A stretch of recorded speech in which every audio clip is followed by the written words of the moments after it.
I really miss playing with you. I really miss going on the trampoline with you. And I really miss being your mum all the time. I really miss the fact that Daddy has to do everything. You were the one who was so supportive when I was first diagnosed.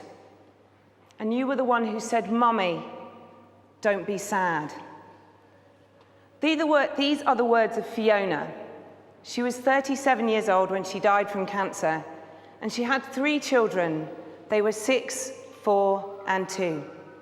And these were words that were written by her with me in the last few months of her life. I write with people. I work for Cancer Focus Northern Ireland. I'm the Family Service Coordinator, and I help children understand cancer when a significant grown-up in their life has cancer. I met Fiona.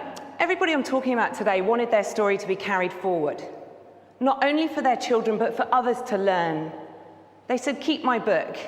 Please let others have this opportunity too." So as part of the project, I write, a project called Writing for the Future. I'm working with young parents. And with Fiona, I met her about 4 months before she died. And we wrote together. Well, at first we were kind of telling the story to her little one. And one day we had the Playmobil out. I love Playmobil. And it was like there was a hospital bed and there's a little tube up. And Fiona had said to me, "I don't think they know anything about my cancer diagnosis." And the 4-year-old said, "Mummy, that's like your chemo." And she said, "Rachel, I think it's time we wrote." So we sat together for the last few months of her life and we wrote. And I interviewed her and she told me her story. And she'd say things like to her eldest daughter, "You always say to me, 'You are not the king and queen of me.'" And to her 2-year-old, she wrote, "I love it when you come in the room and you hug me." Because the thing is, that 2-year-old will never know her.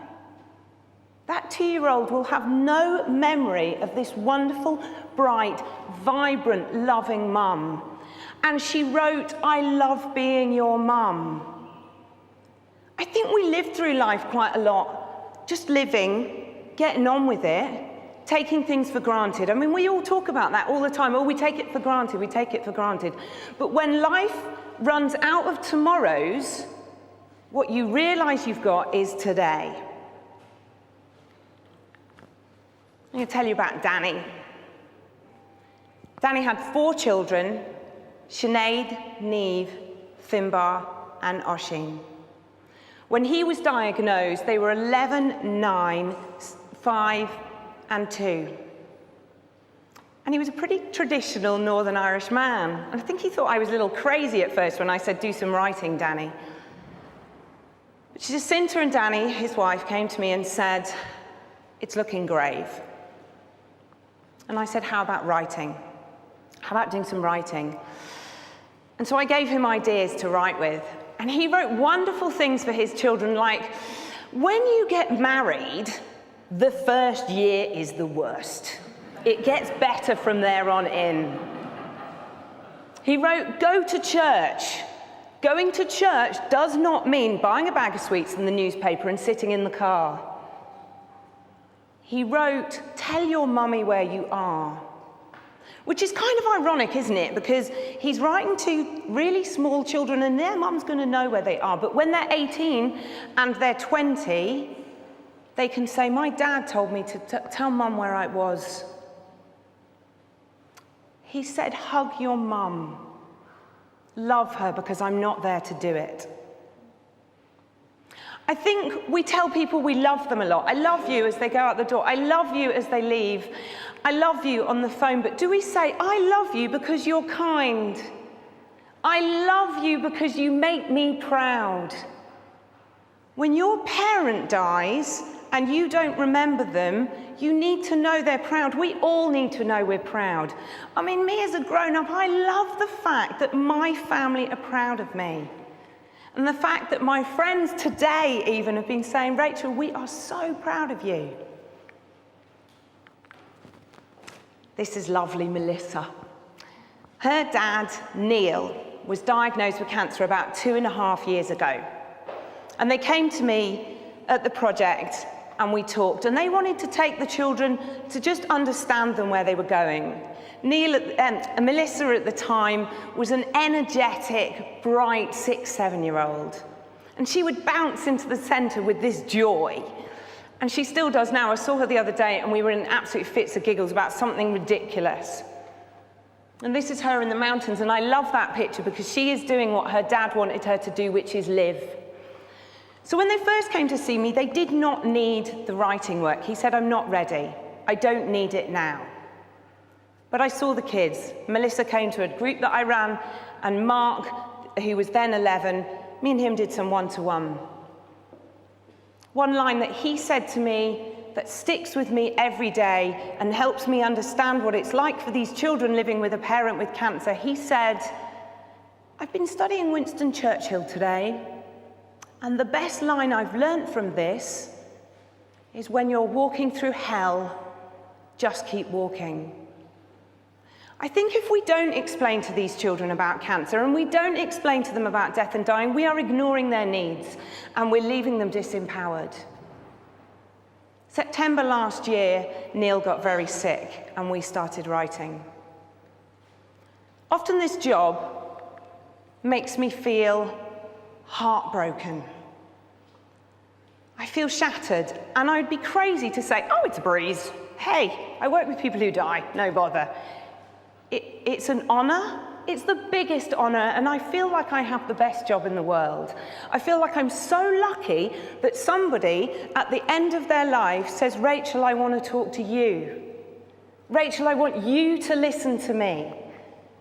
And when the tomorrows are running out, I want you to be there. I developed this hypervigilance, like an acute awareness of the world around me. I came in here the other day, actually, and I'd just been visiting one of my mums who was really sick, and I was thinking, I don't want to talk about this subject today because my heart hurts. And then I became really amazed by the ceiling. I was like, wow, ceilings are here, it's really amazing. Or I go outside and it's raining, and I can feel it like, wow, it's raining. I swim in the sea, and my favorite time to swim is when it's raining, because I feel alive. And when I'm working with people who are dying, and then I feel alive, and I feel like they haven't got the opportunity to live anymore because their tomorrows ran out.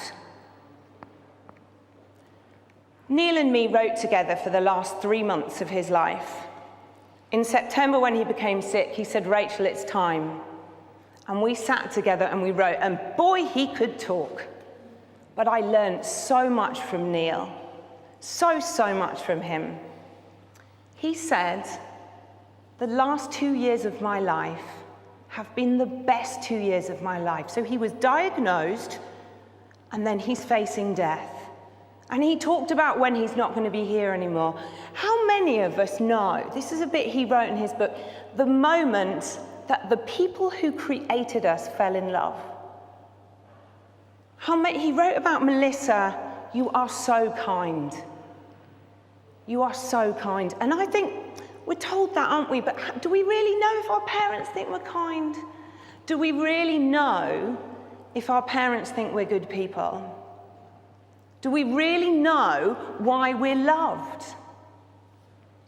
With Fiona, I wrote her eulogy. We wrote it together in the last month of her life.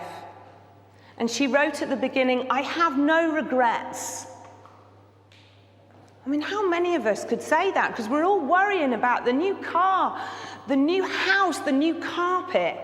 What we're not doing is going, wowzers, today is pretty amazing. And yesterday was pretty great too. My house is often full of children. I'm a foster carer, and it's often pretty chaotic. And there's Lego everywhere, and it's a complete mess, and I'm about to lose the plot. And I think, no.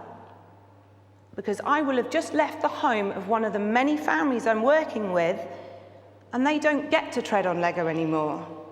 And they don't get to watch their 6-year-old play outside, and they don't get to tell their children, I love you because you are a great person. They don't get any of that anymore. So I have to try and be grateful for today. I mean, I still moan the same as the rest of them. But when tomorrow runs out, what you've got is today. The writing, as far as I know, we are the only project that is specifically writing with people in the UK. And within my team, there's sort of 2 or 3 of us that do it. And I use a dictaphone. With Fiona had my laptop, but I've graduated to a dictaphone. There's one story, a couple of stories I want to tell you. A few years ago, I went to the hospital. It was late. I'd got in from work, and a little girl called me, and she said, "Rachel, I need you to come." It was a cold winter's night, and I was wearing a slightly odd outfit at the time. But I threw on another jumper because it was cold, and I went straight to the city hospital, and I walked into the ward, and there was the priest reading the last rites to the lady, and the wee girl was doing a thing I teach children. I teach them to remember everybody who loves them, so that when somebody dies, they can say, "Daddy loves me, my sisters love me." And the wee girl was doing this next to the bed, and she comes over to me, and it was near the beginning of the project, and I was a bit nervous, and I said, "Are you okay?" And she said, "Rachel, I love your tights." And I thought in that moment, wow, we forget the madness of this all, and that's what it's about. I want to leave you with 2 quotes. Neve, Danny's 9-year-old daughter at the time, who is now 15, Danny died the day before his son's 6th birthday. She said, "My book is not a book of don'ts and do's. It's a book about living. It says, enjoy life and live, and I'm happy. I am so happy." I wrote Neil's eulogy with him, and he died on the 5th of January this year. And at the end of his eulogy, he wrote, "I want you to turn to the person next to you and be thankful." Thank you very much.